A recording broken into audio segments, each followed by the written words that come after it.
నమస్కారం. బతుకమ్మ సమాచారానికి స్వాగతం. కరోనా ఎఫెక్ట్తో అన్ని రంగాలు కష్టాల్లో పడ్డాయని, అందులో సినీ ఇండస్ట్రీ కూడా ఉందన్నారు కేంద్ర హోంశాఖ సహాయ మంత్రి కిషన్ రెడ్డి. ఆయన శనివారం తెలుగు ఫిలిం ఇండస్ట్రీ ప్రముఖులతో వీడియో కాన్ఫరెన్స్లో మాట్లాడారు. ఈ సందర్భంగా ప్రముఖ నిర్మాత సురేష్ బాబుతో పాటు డైరెక్టర్ తేజ, జెమినీ కిరణ్, త్రిపురనేని వరప్రసాద్, దాము, వివేక్ కూచిబొట్ల, అనిల్ శుక్లా, అభిషేక్ అగర్వాల్, శరత్, ప్రశాంత్, రవి, అనిల్తో వీడియో కాన్ఫరెన్స్లో మాట్లాడిన కిషన్ రెడ్డి ఇండస్ట్రీలో సమస్యలు, షూటింగ్స్పై చర్చించారు. సెన్సార్ బోర్డుకు సంబంధించిన సమస్యలు, పైరసీతో పాటు పలు సమస్యలను కిషన్ రెడ్డికి తెలిపారు సినీ ప్రముఖులు. దేశవ్యాప్తంగా సినిమా షూటింగ్లకు సంబంధించి త్వరలోనే అనుమతులు ఇస్తామని తెలిపారు కిషన్ రెడ్డి.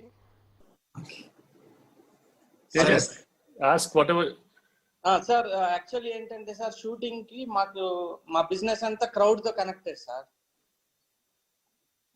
అంటే సినిమాకి వినపడుతుంది సార్, మొత్తం మా క్రౌడ్ తో కనెక్టెడ్ సార్. థియేటర్ కైనా షూటింగ్ చేయాలన్నా ఎక్కడైనా సరే దీనికి కొంచెం స్ట్రిక్ట్ నార్మ్స్ కొన్ని రాసాం సార్. స్టాండర్డ్స్ మొత్తం ఆల్ ఇండియాలో షూటింగ్ ఎలా జరగాలి, సినిమా ఎక్కడ చూడాలని ఒక స్టాండర్డ్స్ రాసి అది మీకు ఫార్వర్డ్ చేస్తా సార్. చేస్తే మీకు ఇంకా ఈజీగా ఉంటుంది సార్. దాంట్లో మీరు కరెక్షన్స్ చేసుకుని రిలీజ్ చేయాలి. తప్పకుండా మీరు ఎవరైనా ఢిల్లీకి వచ్చినా సరే నేను మీటింగ్ ఏర్పాటు చేస్తానని చెప్పాను ఇంతకుముందు అందరికి. సురేష్ గారు చాలా బాగా చేస్తున్నారు sir me government. Thank you sir. Thank you. Interaction ఇంతకుముందు ఏ గవర్నమెంట్ లోనూ జరగలే, దానికి చాలా థ్యాంక్స్. సురేష్ గారు థ్యాంక్ యూ సార్. అంటే మా కోరికలు ఉంటే కోరుతూనే ఉంటాం సార్. అంటే యాక్చువల్లీ అరుణ్ జైట్లీ గారు ఫైనాన్స్ మినిస్టర్ ఉన్నప్పుడు జిఎస్టీ పెడుతున్నప్పుడు మేము అడిగామండి, మీరు నేషనల్ లెవెల్ కి ఒక జిఎస్టీ పెట్టండి, రీజనల్ లాంగ్వేజెస్ కి సెపరేట్ జిఎస్టీ ఇవ్వమని అడిగామండి. ఏమవుతుందంటే అండి, ఇప్పుడున్న జిఎస్టీ రూల్ ప్రకారం హాలీవుడ్ సినిమాకి, హిందీ సినిమాకి బాగా అడ్వాంటేజ్ అయిపోయిందండి. రీజనల్ లాంగ్వేజెస్ వాళ్ళు ఒకే లెవెల్ పే చేస్తున్నారు sir. It is for the culture of the country అండి. ఇప్పుడు అస్సాంలో సినిమా తీస్తాడండి, లేకపోతే ఒరియాలో తీస్తారు, చిన్న చిన్న ఊళ్ళల్లో తీస్తారు, వాళ్ళకి ఒకే జిఎస్టీ కట్టాలి. ఒరియా సినిమాకైనా, ఇంగ్లీష్ సినిమాకైనా, హిందీ సినిమాకైనా. If you give regional languages some benefit, ఆ బెనిఫిట్ తోటి అక్కడ లాంగ్వేజ్ కల్చర్ డెవలప్ అవుతుందండి, అక్కడ ఇండస్ట్రీస్ కూడా డెవలప్ అవుతాయండి.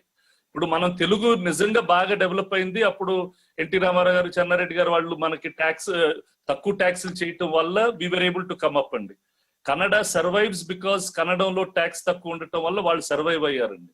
You can have one for Hindi and English national level, but each region కి వాళ్ళకి సెపరేట్ బెనిఫిట్ ఉంటే ఆ రీజన్ డెవలప్ అవుతుందండి. అక్కడ లాంగ్వేజెస్ లో వాళ్ళు సినిమాలు తీయటం ఈజీ అయిపోతుందండి. And it is good for the whole country అండి. మనం కంట్రీ మొత్తం సినిమాలు తీనివ్వాలండి. ప్రతి భాషలో తీస్తే దెన్ ద టాలెంట్ బాగా బయటకు వస్తుందండి. వాళ్ళ సొంత లాంగ్వేజెస్. కేసీఆర్ సర్కారుపై నిజామాబాద్ ఎంపీ ధర్మపురి అరవింద్ నిప్పులు చెరిగారు. సీఎం కేసీఆర్కు హుందాతనం లేదన్న విషయం ప్రపంచానికి తెలుసని ఎద్దేవా చేశారు. అందుకే తమ నాయకుల జోలికి వస్తున్నారని విమర్శించారు. రాష్ట్రంలో కుటుంబ పాలన కొనసాగుతుందని మండిపడ్డారు. జాతీయ సంపదైన ఖనిజ వనరులను కార్పొరేట్ పరిశ్రమలు దుర్వినియోగం చేస్తున్నాయని ఆరోపించారు. బంజారాహిల్స్లోని తన నివాసంలో మాట్లాడిన ఆయన, మై హోమ్కి చెందిన సిఆర్హెచ్ మైనింగ్ సంస్థకి 50% వాటా ఉందని అన్నారు. మైనింగ్ చట్టం ప్రకారం అన్ని రకాల బదిలీలు వేలం ద్వారా జరగాలని, కానీ అలా జరగలేదని అన్నారు. శ్రీ జయజ్యోతి సిమెంట్ 2013లో తమ యాజమాన్యాన్ని మై హోమ్కి మారిందని చెప్పిందని అన్నారు. మై హోమ్ వాళ్ళు తమకు జయజ్యోతితో సంబంధం లేదని చెప్తున్నారని అన్నారు. తక్షణమే మై హోమ్ మైనింగ్ కంపెనీలను సీజ్ చేయాలని డిమాండ్ చేశారు. ఐర్లాండ్కి చెందిన సిఆర్హెచ్ సంస్థ 2008లో 50% కొనుగోలు చేసింది. మైనింగ్ చట్టం ప్రకారం no foreign national, no foreign company ఇక్కడ మైనింగ్ ఎంజాయ్ చేయడానికి వీల్లేదు. ఆయన చెప్పే జవాబులు ఉన్నాయి, నాకు ఆయన అన్నీ ఉన్నాయి.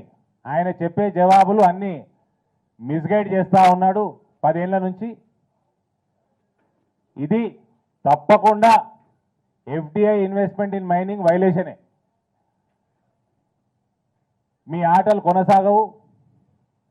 2008 నుంచి 2019 వరకు 2008 నుంచి 2019 వరకు సిఆర్హెచ్ సంస్థ మై హోమ్ ఇండస్ట్రీస్లో 50% వాటా పెట్టుకుంది.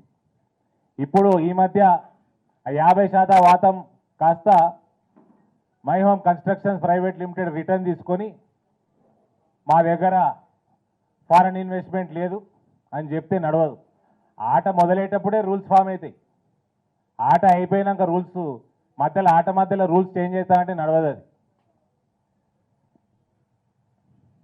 అదే కాకుండా మీరు ఫారెన్ డైరెక్ట్ ఇన్వెస్ట్మెంటు డైరెక్ట్గా కాకపోయినా ఇండైరెక్ట్గా మీరు మైనింగ్లోకి తీసుకొచ్చి వైలేషన్ చేసిండ్రు. ఇది ఎట్టి పరిస్థితుల్లో కూడా సీరియస్ ఫైనాన్స్ ఫ్రాడ్ కింద తీసుకొని దీని మీద ఎంక్వైరీ చేయాలన్నది ఆల్రెడీ నేను మంత్రులకి ఏమేమి లెటర్ రాశానో కన్సర్న్ మినిస్టర్స్కి నేను లాస్ట్లో వస్తా. ఇది ఖచ్చితంగా misleading authorities serious finance fraud కింద జతగట్టాలా. అదే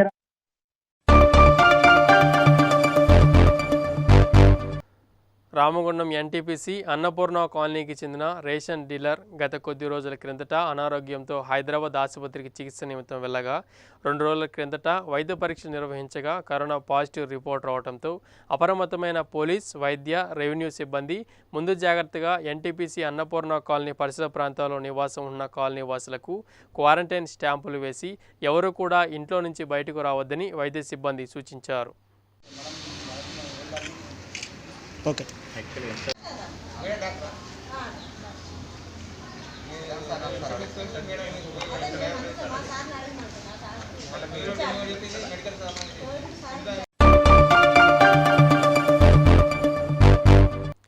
ఆర్ఎస్ ప్రవీణ్ కుమార్ ఐపీఎస్ పిలుపు మేరకు ఫిట్ ఇండియా ఫౌండేషన్ పెద్దపల్లి వారి ఆధ్వర్యంలో స్వైరోస్ విక్టరీ డే సందర్భంగా రక్తదాన శిబిరం పెద్దపల్లి జిల్లా కేంద్రంలోని ప్రభుత్వ దవాఖానాలో ఏర్పాటు చేశారు.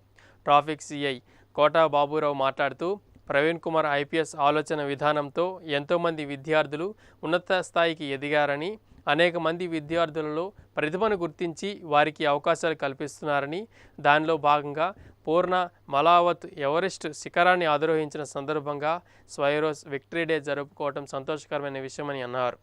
బ్లడ్ డొనేషన్ కార్యక్రమం ద్వారా 50 మంది యువకులు రక్తదానం చేయటం జరిగిందని అన్నారు.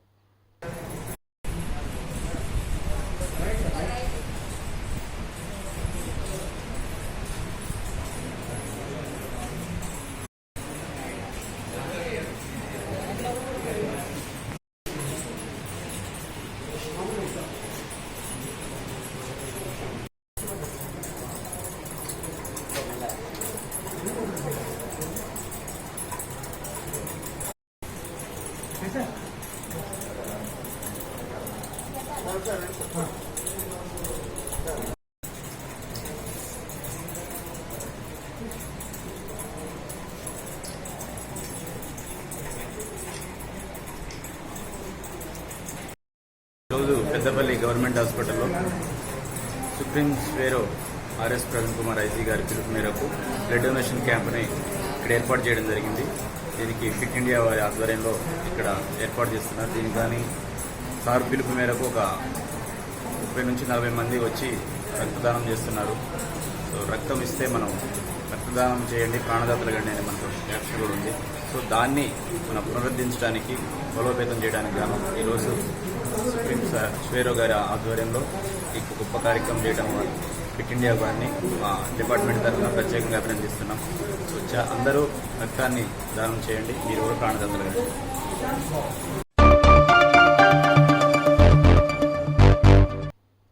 హైదరాబాద్ నగరంలోని జవహర్ నగర్లో గల డంపింగ్ యార్డ్ను తరలించాలంటూ శనివారం స్థానికులు ఆందోళనకు దిగారు. స్థానిక కాలనీల ప్రజలు రోడ్లపైకి వచ్చి ఆందోళన చేశారు. గత 15 ఏళ్లుగా ఆందోళన చేస్తున్న ప్రభుత్వాలు పట్టించుకోవటం లేదని స్థానికులు ఆవేదన వ్యక్తం చేస్తున్నారు.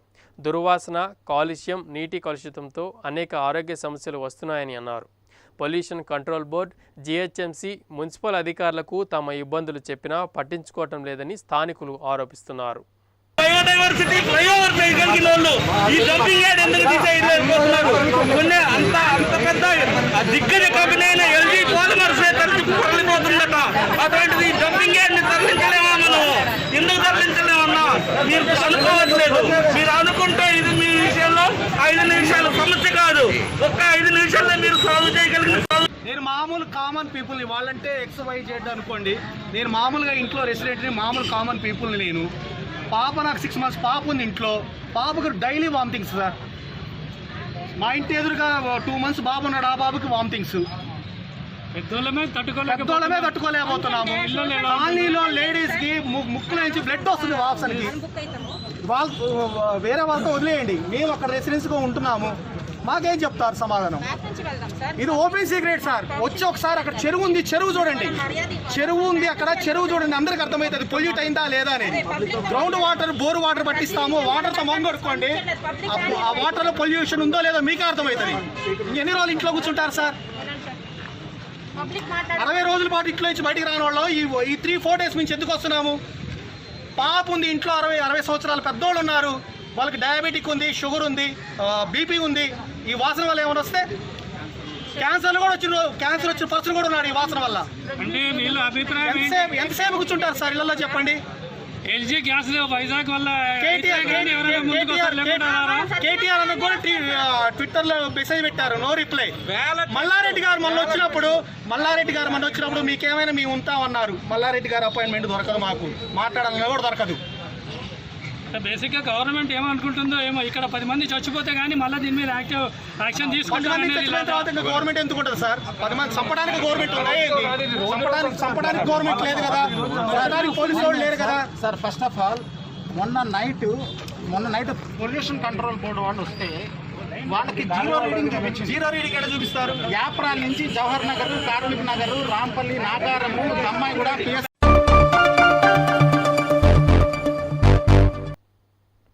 కౌడిపల్లి మండల కేంద్రంలో శనివారం నాడు జిల్లా అదనపు కలెక్టర్ నగేష్ తహసీల్దార్ కార్యాలయం ఆకస్మిక తనిఖీలు చేశారు. రికార్డులను పరిశీలించిన అనంతరం ఆయన మీడియాతో మాట్లాడుతూ కౌడిపల్లి తహసీల్దార్ కార్యాలయానికి సంబంధించి రికార్డులను పరిశీలించడం జరిగిందని అన్నారు. భూసేకరణలో భాగంగా మండల పరిధిలోని వెంకట్రావుపేటలో కాళేశ్వరం ప్రాజెక్టు గురించి సేకరించిన భూములను ఇరిగేషన్ పేరు మీద బదిలీని గురించి చర్చించారు. పెండింగ్లో ఉన్న పనులను త్వరగా పూర్తి చేయాలని ఆయన అధికారులకు సూచించారు.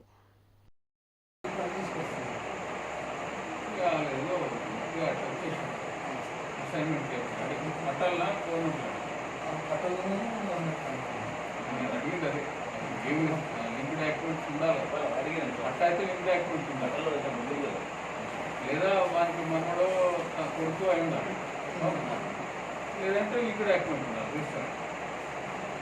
అసైన్మెంట్ అయితే కూడా సేమ్ ఒరిజినల్ అసైన్కి రిలేటివ్ కొడుకు మనలో అయి ఉండాలి, లేదా అసైన్మెంట్ ఫ్రెష్గా అయి ఉండాలి. పంచాయతీలకి ప్యూరిటీ కౌడిపల్లి మండలంలో మరి ఈ మండల రెవెన్యూ కార్యాలయం ఇన్స్పెక్షన్ చేయడం జరిగింది. ఇక్కడ ఈ ILRMS అంటే integrated land records management system కింద గతంలో దాని ధరణి అన్నాము, ఇప్పుడు ILRMS అంటున్నాం. దాని కింద మరి వివిధ మిగిలిపోయిన పెండింగ్ పనులు ఉన్నాయి. అంటే నాన్ అగ్రికల్చర్ ల్యాండ్స్ కానీ, ఈ కంపెనీస్ పేరు మీద ఉన్న ల్యాండ్స్ కానీ ఐడెంటిఫై చేయడం అనేది, అదేవిధంగా ల్యాండ్ అక్విజిషన్లో తీసుకున్న ల్యాండ్స్ ఇక్కడ గ్రామంలో కాళేశ్వరం ప్యాకేజ్ 19 కింద కొన్ని ల్యాండ్ భూసేకరణ చేయడం జరిగింది. వాటిని ఇరిగేషన్ డిపార్ట్మెంట్ పేరు మీద రాయాల్సి ఉంటుంది. అదేవిధంగా ఇతర ప్రభుత్వ ఆస్తులు అంటే ఎలక్ట్రిసిటీ డిపార్ట్మెంట్ సబ్స్టేషన్స్ కానీ, అదేవిధంగా రెసిడెన్షియల్ స్కూళ్ళు కానీ, ఇట్లాంటి అన్నీ కూడా ప్రభుత్వ ఆస్తుల్ని ప్రభుత్వం ఆస్తులకు ప్రత్యేకమైన ఖాతా ఉంటుంది, ఆ ఖాతాలో వేయాల్సిందిగా మరి గతంలో ఆదేశించాము. వాటి అవి జరిగినాయా లేదా అని, అదేవిధంగా పాస్ పుస్తకాలు ఎన్ని పెండింగ్ ఉన్నాయి, రిజిస్ట్రేషన్ చేయాల్సిన ఖాతాలు ఇంకా ఎన్ని ఉన్నాయనేది కూడా అవి కూడా వెరిఫై చేయడం జరిగింది. దాదాపుగా అన్నీ ఇక్కడ ఐడెంటిఫై చేశారు. కొత్త ఒక కేవలం ఒక 10-12 నాన్నగారికి తెలిసారు, అంటే ఇల్లు కట్టుకున్న వాళ్ళు, అదేవిధంగా కొన్ని వ్యవసాయేతర పర్పస్లో వాడుతున్నాయి కూడా ఇప్పుడు ఐడెంటిఫై చేసి ఆన్లైన్లో చేయడం జరిగింది. ఇవన్నీ ఇన్స్పెక్షన్ చేశాం. ఈ LRMS అంటే భూ రికార్డుల ప్రక్షాళన దాదాపు చివరి స్టేజ్లో ఉంది. కొన్ని చిన్న మిస్టేక్స్ ఉండే గతంలో, అంటే పాస్బుక్స్ ఇచ్చేటప్పుడు పొరపాటున లావన్ పట్టా అని లావన్ పట్టా అని, అదేవిధంగా అనువంశికంకి వచ్చిన దానికి కొనుగోలు అని పడ్డది, కొనుగోలు చేసిన వాటికి అనువంశకం అని పడ్డది. ఇట్లా క్యాస్ట్ విషయం BC SC ST OC ఈ విధమైన కొన్ని డిస్క్రిపెన్సీస్ ఉండే. ఆ పొరపాట్లన్నీ కూడా సరి చేస్తున్నాం. దాదాపుగా ఆ చివరి స్టేజ్లో ఉన్నాం. కాబట్టి ఇవన్నీ కూడా ఈ మండలంలో సరైన ప్రోగ్రెస్లో ఉన్నాయి. ఇంకెవరైనా కొంచెం తక్కువ అంటే ఇంకా ఈ కరెక్ట్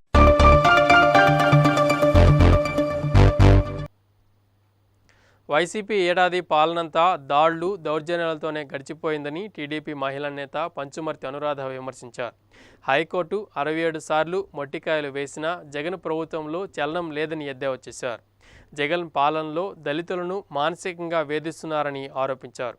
మాస్కులు అడిగినందుకు డాక్టర్ సుధాకర్ను దారుణంగా హింసించారని అన్నారు.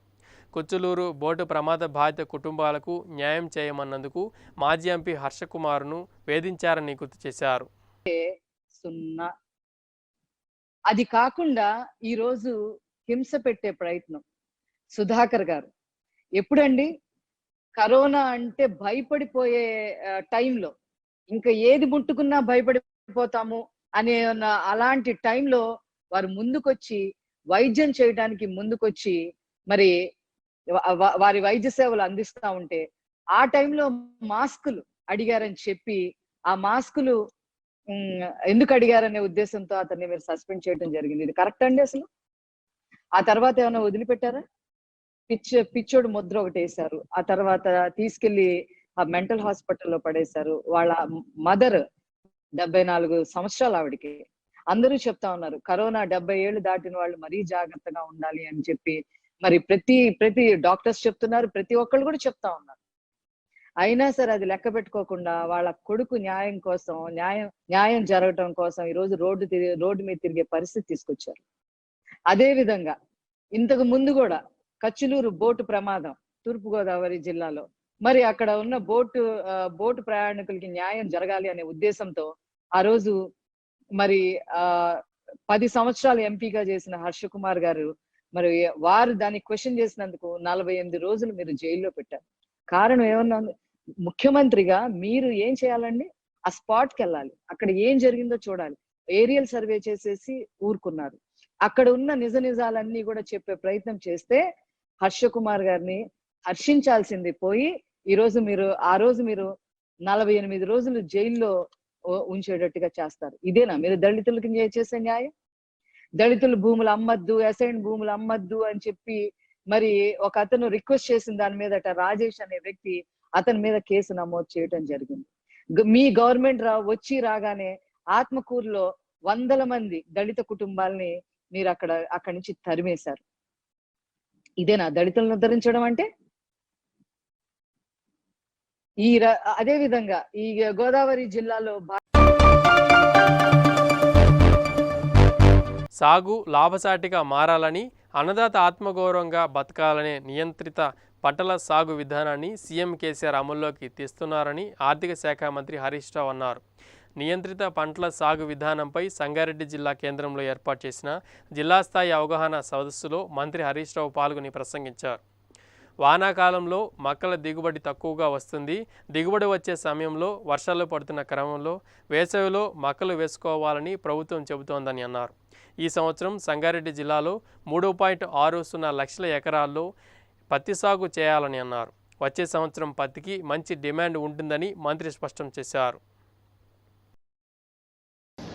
పంట మార్పిడి చేసే విధంగా కూడా మనం రైతుల్ని ఎంకరేజ్ చేసి ముందుకు తీసుకొని పోవాల్సినటువంటి అవసరం ఉంది. మనకు రైతులకు ఎరువుల విషయంలో కూడా మన DCMS చైర్మన్ శివకుమార్ గారు, రేవంత్ రెడ్డి గారు మంచి ఉత్సాహంగా పనిచేస్తున్నారు. మేము మీ అందరికీ కూడా కోరేది, వ్యవసాయ విస్తరణ అధికారులు, రైతు బంధు సమితి అధ్యక్షులు, ప్రతి ఊరికి కూడా ఫర్టిలైజర్ ముందే తీసుకుపోవడం.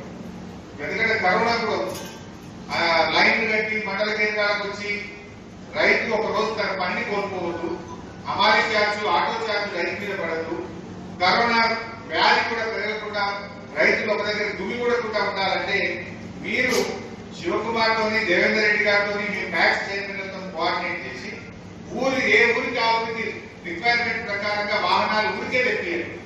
కాకపోతే వచ్చిన రోజు అప్పటికే లారీ ఖాళీ కావాలి, దాన్ని దించుడు పెట్టుడు కాకుండా లారీ మీదనే అమ్మేయాలి. సో దట్ ఏమైందంటే రైతుకు చాలా సమయం ఆదా అవుతుంది, డబ్బు ఆదా అవుతుంది, ఎరువుల కొరత అనేటువంటి సమస్య కూడా ఉత్పన్నం కాదు. మనం ఇప్పటికే మొత్తం జిల్లాలో అందుబాటులో పెట్టినాం.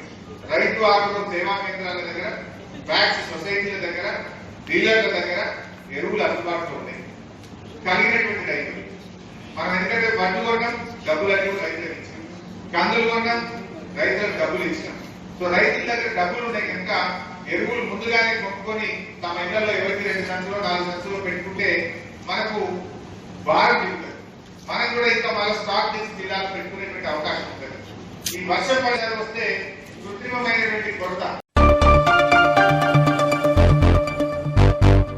వరంగల్లో గొర్రెకుంట ఇండస్ట్రియల్ ఏరియాలో బావిలో శవాలై తేలిన 9 మంది వలస కార్మికుల మరణాల మిస్టరీలో మృతుల మృతదేహాలకు పోస్టుమార్టం పూర్తయింది.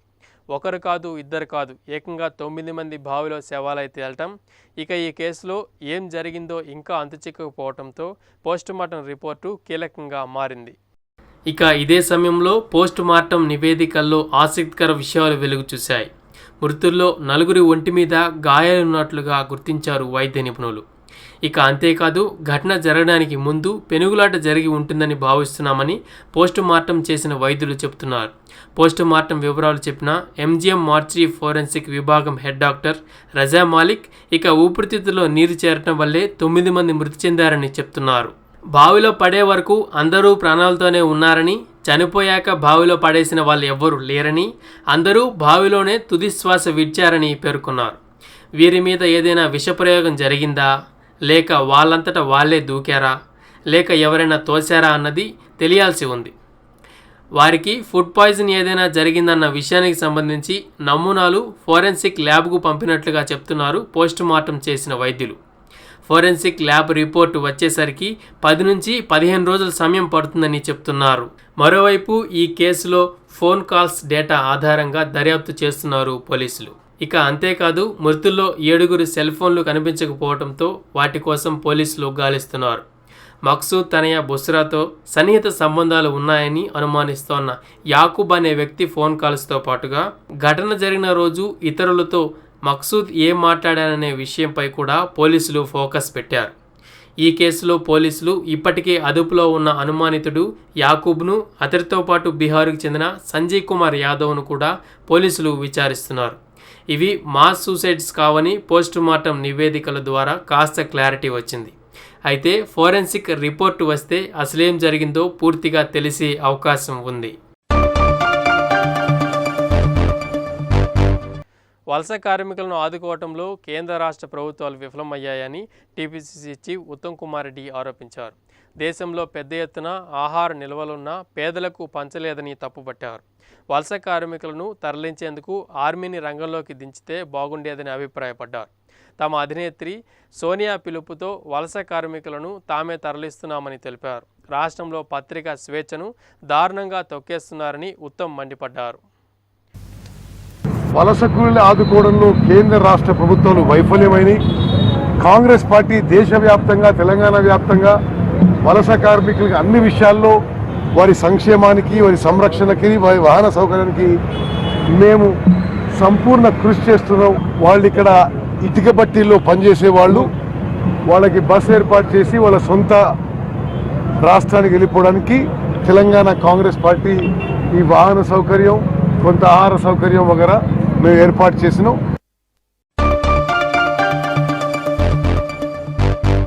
ఇంతటితో వార్తలు సమాప్తం. నమస్కారం.